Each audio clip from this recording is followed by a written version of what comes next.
Cultivation of concentration.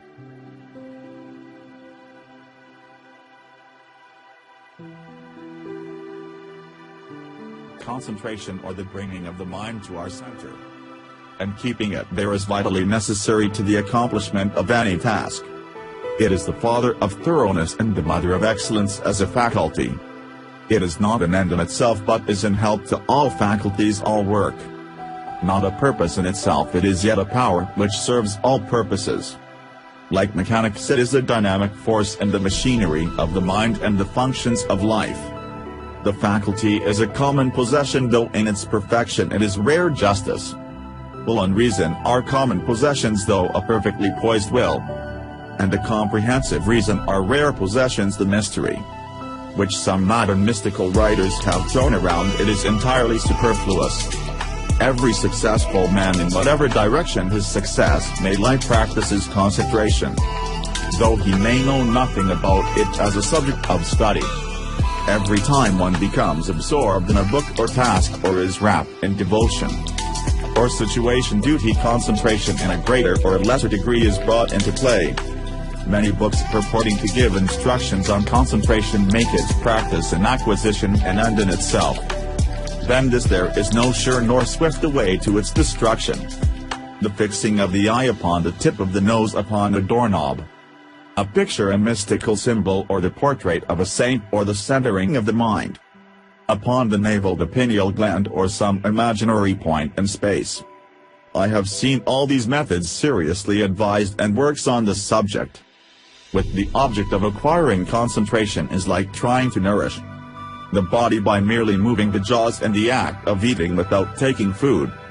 Such methods prevent the end, at which name they lead towards dispersion, and not concentration, towards weakness and imbecility rather than towards power and intelligence. I have met those who have squandered by these practices what measure of concentration they at first possessed, and have become the prey of a weak and wandering mind. Concentration is an aid to the doing of something, it is not the doing of something in itself. A ladder has no divine knowledge, or the sweeping of a floor, without resorting to methods which have no practical bearing in life. For what is concentration but the bringing of a well-controlled mind to the doing of that which has to be done? He who does his work in an aimless or hurried or thoughtless manner, and resorts to his artificial concentration methods, to his doorknob, his picture, or nasal extremity, in order to gain that which he imagines to be some kind of mystical power, but which is a very ordinary impractical quality, though he may drift towards insanity. And I knew one man who became insane by those practices. He will not increase in steadiness of mind, the great enemy of concentration, and therefore full skill and power is a wavering, wandering, undisciplined value in and of itself, but only insofar as it enables us to reach something which we could not otherwise reach. In like manner, concentration is that which enables the mind to accomplish with ease that which it would be otherwise impossible to accomplish, but of itself it is a dead thing and not a living accomplishment. Concentration is so interwoven with the uses of life that it cannot be separated from duty. And he who tries to acquire it apart from his task, his duty, will not only fail, but will diminish and not increase his mental control and executive capacity, and so render himself less and less fit to succeed in his undertakings. A scattered and undisciplined army would be useless to make it effective in action. And swift in victory, it must be solidly concentrated and masterfully directed. Scattered and diffused thoughts are weak, and worthless thoughts marshaled and directed upon at a given point are invincible. Confusion, doubt, and difficulty give way before their masterly approach. Concentrated thought enters largely into all successes and informs all victories. There is no more secret about its requirement than about any other acquisition, for it is governed by the underlying principle of all development, namely practice. To be able to do a thing, you must begin to do it, and keep on doing it until the thing is mastered. This principle prevails universally in all arts, sciences, trades, and all learning, conduct, religion. To be able to paint, one must paint to know how to use a tool skillfully. He must use the tool to become learned. He must learn He must do wise things, and to successfully concentrate his mind he must concentrate it. But the doing is not all. It must be done with energy and intelligence. The beginning of concentration then is to go to your daily task and put your mind on it, bringing all your intelligence and mental energy to a focus upon that which has to be done. And every time the thoughts are found wandering aimlessly away, they should be brought promptly back to the thing in hand. Thus the center upon which you are to bring your mind to a point is not your pineal gland or point in space, but the work what you are doing every day and your object.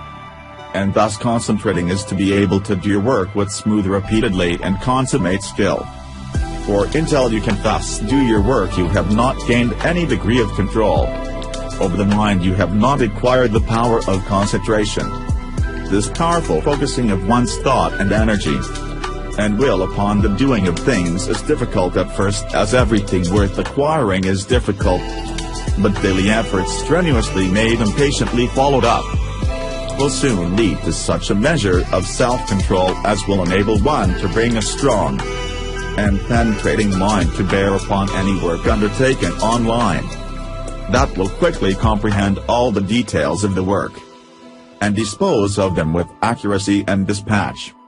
He will thus, as his concentrated capacity increases, enlarge his usefulness in the scheme of things and increase his value to the world, thus inviting nobler opportunities and opening the door to higher duties. He will also experience the joy of a wider and fuller life. In the process of concentration there are the four following stages: 1. Attention. 2. Contemplation. 3. Abstraction. 4. Activity in repose. At first the thoughts are rested and the mind is fixed upon the object of concentration, which is the task in hand. This is attention. The mind is then roused into vigorous thought concerning the way of proceeding with the task. This is contemplation.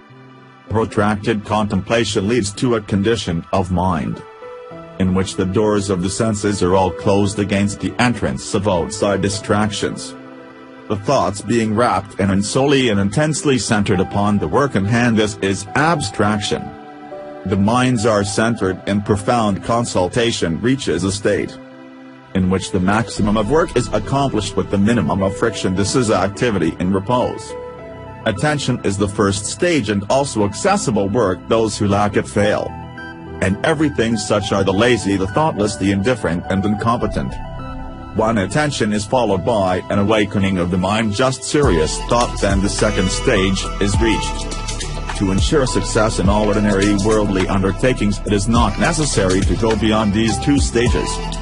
They are reached in a greater or lesser degree by all that large army of skilled and competent workers which carries out the work of the world in its manifold departments, and only a comparatively small number reach the third stage of abstraction. For 1 abstraction is reached we have entered the sphere of genius.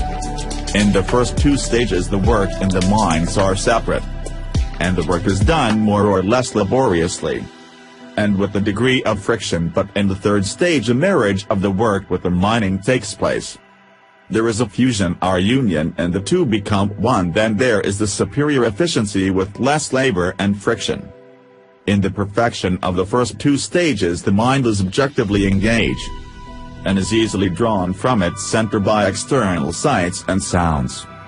But when the mind has attained perfection in abstraction, the subjective method of working is accomplished as distinguished from the objective. The thinker is oblivious to the outside world, but is vividly alive in his mental operations. If spoken to he will not hear any flight. With more vigorous appeals he will bring back his mind to outside things, as one coming out of a dream. Indeed, this abstraction as a kind of waking dream, but its similarity to a dream ends with the subjective state. It does not obtain in the mental operations of that state, in which instead of the confusion of dreaming, there is perfect order, penetrating insight and a wide range of comprehension. Whoever attains to perfection in abstraction will manifest genius in the particular work upon which his mind just centered. Inventors, artists, poets, scientists, philosophers and all men of genius are men of abstraction. They accomplished objectively and with ease that which the objective workers, men who have not yet attained beyond the second stage in concentration, cannot accomplish with the most strenuous labor. When the fourth stage, that of activity in repose, is attained, then concentration in its perfection is required. I am unable to find a single word which will fully express this dual condition of intense activity, combined with steadiness or rest, and have therefore employed the term activity in repose. The term appears contradictory, but the simple illustration of a spinning top will serve to explain the paradox. On the top spins at the maximum velocity, the friction is reduced to the minimum, and the top assumes that condition of perfect repose which is a sight so beautiful to the eye, and so captivating to the mind of the schoolboy who then says his top is asleep. The top is apparently motionless, but it is at rest not of inertia, but of intense and perfectly balanced activity. So the mind that has acquired perfect concentration is when engaged in that intense activity of thought, which results in productive work of the highest kind in a state of quiet poise and calm repose. Externally there is no apparent activity, no disturbance, and the face of a man who has acquired this power will assume a more or less radiant calmness, and the face will be more sublimely calm when the mind is most intensely engaged in active thought. Each stage of concentration has its particular power. Thus the first stage, when perfected, leads to usefulness, the second leads to skill, ability, talent, the third leads to originality and genius, while the fourth leads to mastery and power and makes leaders and teachers of man. In the development of concentration also, as in all objects of growth, the following stages embody the preceding ones in their entirety. That's contemplation. Attention is contained in abstraction. Both attention and contemplation are embodied, and he who has reached the last stage brings into play in the act of contemplation all the four stages. He was perfected himself in concentration, is able at any moment to bring his thoughts to a point upon any matter, and just search into it with the strong light of an active comprehension. He can both take a thing up and lay it down with equal deliberation. He has learned how to use his thinking faculties to fixed purposes, and guide them towards definite ends. He is an intelligent doer of things and not a weak wanderer amid chaotic thought. Decision energy, alertness, as well as deliberation, judgment, and gravity accompany the habit of concentration, and that vigorous mental training which its cultivation involves leads to an ever-increasing usefulness and success in worldly occupations towards that higher form of concentration called meditation, in which the mind becomes divinely illuminated and acquires the heavenly knowledge,